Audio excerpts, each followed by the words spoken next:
अहम खबर ठट्टा घारों से। आज घारों के करीब गांव अब्दुलसत्तार शेख में all Pakistan Hindu Panchayat registered government of Pakistan Aadhar foundation national Alfalah welfare trust Pakistan की जानिब से एक रोज़ा फ्री मेडिकल कैंप का इनकाद किया गया। मेडिकल कैंप में कराची के मशहूर और मारूफ डॉक्टरों ने मेडिकल कैंप में 126 गरीब और मुस्तकीन मरीजों का इलाज किया और कैंप में मुफ्त हदायत फ्राहम की। मेडिकल कैंप का मकसद हालिया दिनों में मलेरिया टाइफाइड जैसी मौजू मर्ज से गाँव में रहने वाले गरीब आवाम को रिलीफ फ्राहम करना था।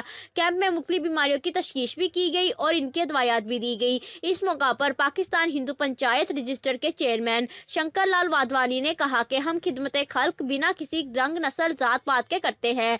Chairman talent promoters group of Pakistan Azad Kashmir Raja Mahmood साहब ने मीडिया से बात करते हुए कहा कि इस कशमकश महंगाई में इन देहातों में मेडिकल कैंप लगाकर एक मसीह किरदार अदा किया है। हमायती न्यूज़ से अहमदीन हमायती की रिपोर्ट। मज़ीद खबरों के लिए देखते रहें हमायती न्यूज़ HD।